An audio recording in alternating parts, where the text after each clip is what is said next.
আসসালামু আলাইকুম, আমি নাইম দক্ষিণ কোরিয়া থেকে সবাইকে স্বাগত জানাচ্ছি আমার ইউটিউব চ্যানেল নাইমিলিতে। যদি চ্যানেলটা ভালো লাগে তাহলে সাবস্ক্রাইব করে পাশে থাকা বেল আইকনটা ক্লিক করে রাখবেন, আর যদি ভালো না লাগে তাহলে দেখতে থাকুন, দেখতে দেখতে ভালোবাসা হয়ে যাবে ইনশাআল্লাহ।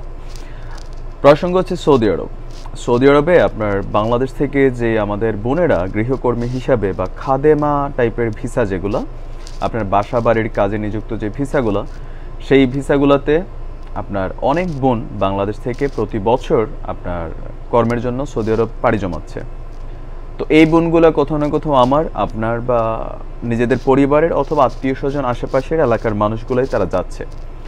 তো গতকালকে সৌদি থেকে আপনার আমাদের 3 জন বোন বাংলাদেশে ফিরে এসেছে, আর গত মাসে 109 জন, আর এই বছর 2019 সালে প্রায় 850 বোন যারা সৌদিতে আপনার এই কর্মের জন্য পাড়ি দিয়ে তাদের নির্ধারিত ভিসার চুক্তি শেষ হবার আগেই বাংলাদেশে এসেছে।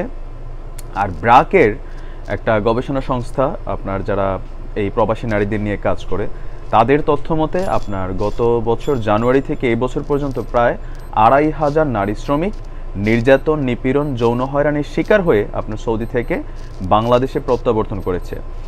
তো এই সৌদি নিয়ে আসলে আমার সামান্য কিছু কথা, আশা করি কথাগুলো আপনাদের কাছে গুরুত্বপূর্ণ মনে হলে ভিডিওটা শেয়ার করে নিজেদের টাইমলাইনে রেখে দিবেন, অথবা আমার এই কথাগুলো যারা সৌদি যেতে ইচ্ছুক যেসব বোনেরা তাদের কাছে একটু পৌঁছে দিবেন। সারা বিশ্বের মাঝে সৌদি একমাত্র দেশ যেখানে শরিয়া ভিত্তিক বা কোরআন সুন্নাহ ভিত্তিক আইন আপনার এতদিন পরিচালিত থাকলেও ইদানিং সময় বর্তমান যে যুবরাজ আছেন মোহাম্মদ বিন সালমান, মেবি ওনার নাম, উনি আসলে আপনার নতুন সংস্কারপন্থী নেতা হিসেবে নিজেকে আবির্ভাব করেছেন। তো সেই সংস্কারের মাঝে যে জিনিসটাকে খুব বেশি প্রয়োজন ছিল, যে তার দেশে যেসব নারীরা যায়, ইসলাম যেখানে নারীদেরকে সর্বোচ্চ সম্মান দিয়েছে, এমনকি নারীদের নিরাপত্তার ব্যাপারে তার যে মালিক থাকবে বা তার যে কফিল থাকবে বা সে যেই রাষ্ট্র ব্যবস্থার অন্তর্ভুক্তিতে কাজে যাবে, সেখানে তার সার্বিক ব্যবস্থা করা সেই দেশের সরকারের, এমনকি যেই দেশ থেকে যারা পাঠাচ্ছে সেটার সাথে সংশ্লিষ্ট মন্ত্রণালয়ের দায়িত্ব। মানে বিদেশি শ্রম মন্ত্রণালয় আমাদের বাংলাদেশে যেটা আছে, জনশক্তি ব্যুরো, যারা আপনার প্রবাসে মানুষ পাঠায় বা এগুলো নিয়ে কাজ করে তাদের। তো বরাবর আমরা বাঙালি, আমরা মানে যেটা শিখছি আর কি, আপনি দেখেন যে মধ্যপ্রাচ্যের আরব বিশ্বের যে দেশগুলো আছে সেখানে যে বাংলাদেশি এম্বাসিগুলো আছে, সেইখানে প্রবাসী শ্রমিকরা বা আমাদের বোনেরা যখন কোনো কাজে যায়, সেখানে নানান দুর্নীতি আপনার, তারপর হচ্ছে যে কি বলে যে চাটুকারিতা, এগুলো না করলে আপনি আপনার কাজটা সময় মতো পাচ্ছেন না। তো আমাদের এই বোনগুলা আপনার, আমি যার গল্প বলছি তার নাম হচ্ছে কাবিরুন নাহার, তিনি সিলেট মৌলভীবাজারের একজন বোন। তো 6 মাস আগে তিনি আপনার এই সৌদিতে পাড়ি জমান একজন আরবির বাসায় তার গৃহস্থালী কাজের জন্য। তার বেতন ছিল 850 রিয়াল, বাংলাদেশি টাকা মেবি 17 থেকে 18,000 টাকা। তো ওইখানে যাওয়ার পরে আপনার দেখা গেছে যে বিভিন্নভাবে তার সামান্য ভুলে, যেহেতু নতুন গিয়েছে বাংলাদেশ থেকে মাত্র 1 মাস সে আরব ভাষা শিখে গিয়েছে, সো 1 মাস কোনো সময়ই না ভাষাটা শেখার জন্য। তো সেখানে যাওয়ার পরে হয়তো কথাবার্তা বসতো না, তো তার উপরে নানান সময় আপনার শারীরিক নির্যাতন, ইভেন ওই কফিলের এক ছেলে আছে, সে মাঝে মাঝে তাকে যৌন হয়রানির জন্য নানান ধরনের কটূক্তি, দৃষ্টিভঙ্গি, অঙ্গভঙ্গি, ইভেন আপনার সুযোগে তার শরীরেও হাত দিয়েছে। তো এই ঘটনাগুলা খুব অ্যাভেলেবেল কিন্তু সৌদিতে আছে, ভালো মানুষও আছে সৌদিতে, অনেক ভালো কফিলও আছে যারা অনেক সময় কাজের মানুষ যারা যায় তাদেরকে অনেকটাই কেয়ার করে, ভালোবাসে, তাদেরকে নানান ধরনের সাপোর্ট দেয়। কিন্তু সাপোর্ট দেওয়ার পাশাপাশি এগুলো আপনার প্রতিটা দেশেই কিছু না কিছু আছে, কিন্তু প্রশ্ন হলো যে আমাদের এম্বাসিগুলা বা বাংলাদেশ দূতাবাসগুলোর কাছে যখন এগুলোর ব্যাপারে সাহায্য চাইতে যাওয়া হয়, তখন তারা সেখানে কতটুকু পজিটিভ সাপোর্ট পাচ্ছে।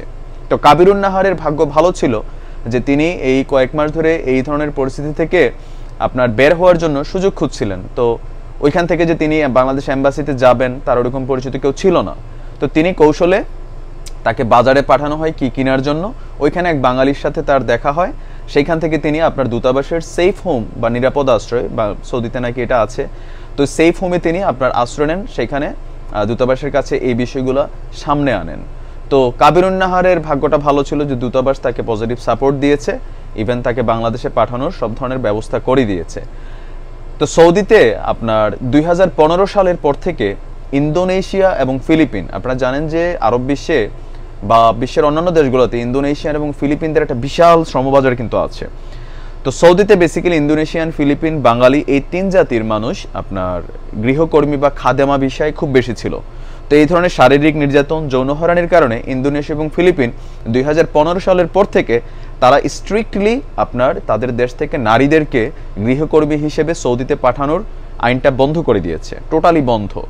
তো এর ফলে হয়েছে কি, বাংলাদেশের জন্য একটা শ্রমবাজার উন্মুক্ত হয়েছে। এটা একদিকে ভালো যে আমাদের বোনরা অনেকে আছেন যে দারিদ্র সীমায় বসবাস করেন, বাংলাদেশে তাদের কাজের কোনো সুবিধা নেই। অনেক বোনরা আছেন স্বামী পরিত্যক্তা বোন, বা ডিভোর্স হয়ে গেছে, বা স্বামী মারা গিয়েছে, সমাজে তারা বোঝা হয়ে যাচ্ছে, নানান ধরনের যন্ত্রণার শিকার হচ্ছেন, তাদের জন্য এটা একটা পজিটিভ ফিডব্যাক ছিল। কিন্তু সমস্যা হচ্ছে যে অন্যান্য দেশের এম্বাসিগুলা বা অন্যান্য দেশের রাষ্ট্র ব্যবস্থা থেকে একজন নারী কর্মী পাঠানোর সময় তারা যে চুক্তি শর্ত, তারপর হচ্ছে যে রুলস রেগুলেশন মেনে একজন সৌদির কাছে পাঠায়, বাংলাদেশের ক্ষেত্রে সেটা অনেক দুর্বল। আর আমাদের যে বাংলাদেশের যে বেসরকারি খাতে জনশক্তি যারা রপ্তানি করেন, এটার নাম হচ্ছে বয়রা। তো বয়রার যিনি আপনার মেইন আছেন দায়িত্বশীল, মোহাম্মদ খোকন মনে হয় ওনার নাম, উনি বলেছেন যে এগুলা মিথ্যা, এগুলা আসলে বানোয়াট, এগুলা সামান্য পরিমাণ কিছু হয়, বাট নারীরা ফিরে এসে এই ধরনের মিথ্যা কথা বলে। তো আমি ওনার প্রতি বলছি সম্মান রেখেই যে আপনার কাছে যেহেতু বানোয়াট মিথ্যা মনে হয়, আপনি এক কাজ করতে পারেন, আপনারা তো বাংলাদেশ থেকে নারীদেরকেই এক্সপোর্ট করছেন এক ধরনের, আপনি আপনার পরিবারের, আপনার কন্যা সন্তান বা আপনার স্ত্রী বা আপনার বোন, তাদের কাউকে আপনি পাঠান সৌদি আরবে। তাহলে আপনি বুঝবেন যে আসলে ওইখানে এই অত্যাচারের মাত্রাটা কতটুকু। সেকেন্ড হচ্ছে আমাদের মিডিয়ার অনেক বড় বড় ব্যক্তিত্ব আপনারা দেখেছেন। আমি অনেক আগে একটা ভিডিও করেছিলাম, আমাদের সবার জনপ্রিয় নায়িকা মৌসুমী আপাকে আমরা বাংলা ছবিতে ভালোবাসি। আমি আগেই বলছি যে নায়ক নায়িকাকে আমরা ভালোবাসি কারণ মনে হয় যে তারা আমাদের জীবনের কথাগুলো অভিনয়ের মাধ্যমে ফুটিয়ে তোলে। কিন্তু মৌসুমী আপা আমি দেখছিলাম যে সৌদিতে নারীদেরকে যাওয়ার জন্য উৎসাহিত করছিলেন, নানান ধরনের চটকদার কথাবার্তা দিয়ে, বিজ্ঞাপন দিয়ে। এগুলো হচ্ছে ওই যে বয়রা যারা আছে, বয়রা মিন্স হচ্ছে আপনার যারা বেসরকারিভাবে বিদেশে মানুষ পাঠায়, তারা সামান্য টাকা পয়সা দেয় তাদেরকে, আর তারা এসে তাদের শেখানো বলি অন স্ক্রিনে মানুষের সামনে বলে। তো অনেক বোনরা আছে যারা হয়তো এগুলো বোঝে না, তারা তাদের এই চটকদার কথাবার্তায় লোভে পড়ে আপনার সৌদিতে যাওয়ার ফলে হয় কি, নিজেদের সম্মান হারায়, আর অনেক সময় পরিবার ভেঙে যায়। কারণ আমরা বাংলাদেশে পুরুষতান্ত্রিক সমাজ ব্যবস্থায় আমরা অনেকে এটা পছন্দ করি না যে আমার স্ত্রী বিদেশে যাবে, ওইখানে গিয়ে সে ইনকাম করবে। আমার কথা হচ্ছে যে আমরা যারা পুরুষ আছি, কর্মক্ষম পুরুষ, নিজেরা অল্প কটা ইনকাম করবো, সবাই মিলে একসাথে পরিবারটাকে আপনার ডেভেলপ করবো। কিন্তু অনেক ক্ষেত্রে হয় কি যে আপনার এরকম নানান ধরনের প্রলোভনে, দালালদের খপ্পরে পড়ে আমাদের অনেক বোনেরা অনেক ধরনের ভুল সিদ্ধান্ত নিয়ে সৌদিতে পাড়ি জমিয়েছেন। তো এই সংখ্যাটা বিশাল একটা সংখ্যা, যারা দীর্ঘদিন যাবৎ সৌদিতে এই নির্যাতনের শিকার কন্টিনিউ হচ্ছেন। কিন্তু এইটার ব্যাপারে রাষ্ট্রের পক্ষ থেকে দায়সারা কথাবার্তা ছাড়া আসলে আর কোনো ফেসিলিটিস কিন্তু এই মুহূর্তে আমাদের বোনেরা সৌদির জমিনে পাচ্ছে না।